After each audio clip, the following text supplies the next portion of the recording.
സിംഗപ്പൂരിലെ ഏറ്റവും കൂടുതൽ ഡിഫൻഡറുകൾ വാങ്ങിച്ചിട്ട് താമസിക്കുന്ന സ്ഥലം എന്ന് പറയണത് ഈ ഒരു ഏരിയയാണ്. ഇതിലും കൂടുതൽ ഡിഫൻഡറുകൾ സിംഗപ്പൂർ ഉണ്ടെന്നുള്ളത് എനിക്ക് തോന്നുന്നില്ല. ഞാനിപ്പോൾ എത്തിയുള്ള എവിടെയെന്നറിയോ? സിംഗപ്പൂരിലെ ലാൻഡ് പ്രോപ്പർട്ടികൾ സ്ഥിതി ചെയ്യുന്ന ഏരിയയിലാണ്.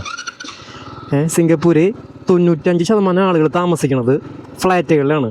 5% ആളുകൾ മാത്രമാണ് ലാൻഡ് പ്രോപ്പർട്ടിയിൽ, അതായത് പറമ്പിൽ വീട് വെച്ച് താമസിക്കുന്ന ആൾക്കാർ എന്ന് പറഞ്ഞാൽ ബില്യനേഴ്സാണ്. നിങ്ങൾക്ക് ലെഫ്റ്റിലും റൈറ്റിലും നോക്കി കഴിഞ്ഞാൽ കാണാൻ പറ്റും. ഇതുപോലത്തെ ലാൻഡ് പ്രോപ്പർട്ടിയിൽ താമസിക്കണ ബില്യനേഴ്സായ ആൾക്കാരാണ് ഇവിടെ മൊത്തം ഉള്ളത്. ഞാൻ നിങ്ങൾക്ക് വേറൊരു കാര്യം കാണിച്ചു തരാം. അത് കണ്ടു കഴിഞ്ഞാൽ ചിലപ്പോൾ നിങ്ങൾ ചെറുതായി ഒന്നും ഞെട്ടും. ഈ ലെഫ്റ്റിൽ കാണുന്ന ഈ പറമ്പിക്കൊന്ന് നോക്കിക്കോ. സാധാരണ ഇതിനേക്കാളും കൂടുതൽ ഡിഫൻഡർ അവിടെ എടുക്കാറുണ്ട്. ഇന്ന് വളരെ കുറവാണ്. കണ്ട, ഇപ്പം തന്നെ 1 2 3 4 ഡിഫൻഡർ അവിടെ എടുക്കുന്നുണ്ട്. ഞാൻ ഇടയ്ക്ക് സ്ഥലത്തേക്ക് വരാറുണ്ട്, കാരണം ഇവിടെ കുറേ പണ്ടത്തെ ഡിഫൻഡറുകൾ കാണാറുണ്ട്. ഇനി വേറെ ഒരെണ്ണം എന്ന് പറഞ്ഞു കഴിഞ്ഞാൽ, അതെ, ഈ ഒരു പറമ്പിലും ഡിഫൻഡറുകൾ എടുക്കാറുണ്ട്, പക്ഷെ ഇന്ന് കാണുന്നില്ല. ഇത് വല്ലാത്തൊരു ഏരിയ കേട്ടത്.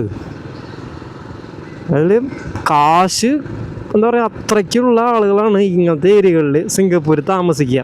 കിടിലൻ വൈബാണ്. നൈറ്റൊക്കെ വന്നു കഴിഞ്ഞിട്ടുണ്ടല്ലോ ഇവിടെ മൊത്തം കണ്ട, ഈ പറമ്പിലും കണ്ട വണ്ടികൾ കണ്ട, കുറേ വണ്ടികളുടെ ടീംസ് ഉണ്ട് ഇവിടെ. അത് 1 2 ഒന്നല്ല, 2 3 മേലെ വണ്ടികൾ മേടിച്ച് ഇവിടെ താമസിക്കുന്ന കുറേ പേരുണ്ട്. അല്ലെങ്കിൽ കിടിലൻ വൈബ് തന്നെ.